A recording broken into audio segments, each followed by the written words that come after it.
ఆధునిక టెక్నాలజీ వచ్చేస్తోంది. అలాగే మనము ఆర్టిఫిషియల్ ఇంటెలిజెన్స్ అలాగే చాట్ జీపీటీ అని వింటున్నాము. అసలు ఏ డైరెక్టర్, సాంగ్ రైటర్ వీళ్ళ ప్రమేయం ఏం లేకుండా వీడియోలు క్రియేట్ చేస్తున్నారు. అలాగే పాటలు కూడా వచ్చేస్తున్నాయి, లిరిక్స్ వచ్చేస్తున్నాయి.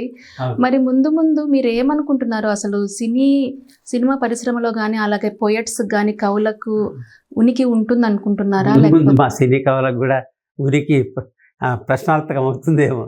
వాళ్ళే ఏదో సన్నివేశం చెప్తే రోబోలాగా పాట రచిస్తుందేమో. కానీ అది యాంత్రికంగా ఇలా సజీవంగా ఉండదు రాసినట్టుగా. ఇప్పుడు మనం కష్టపడి ఆ ట్యూన్ ఇలాగా ఈ సన్నివేశం ఎలా అంటే నేను రాసి చూపించాను కదా, అలా ఉండదు అది. ఇప్పుడు ఉదాహరణకు అమెరికా గురించి కావాలి అనగానే ఏదో రాసి ఇచ్చేస్తుంది. కానీ ఇప్పుడు నన్ను అడిగారు అమెరికా గురించి మీరు ఏదైనా చూసి స్పందించి రాశారంటే నేను ఇది చెప్తాను. ఇది ఇలాగా అది ఇస్తుందా చూడండి.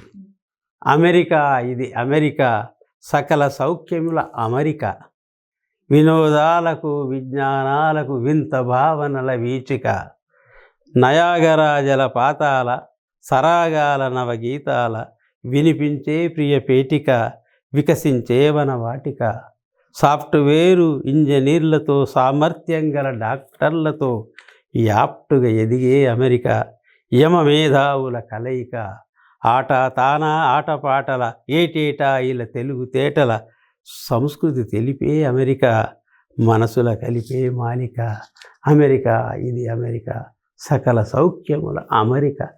ఇలా ఇస్తుందా? అది అంత రసరమ్యంగా ఉండాలి. ఆ భావజాలం అలా పడాలి.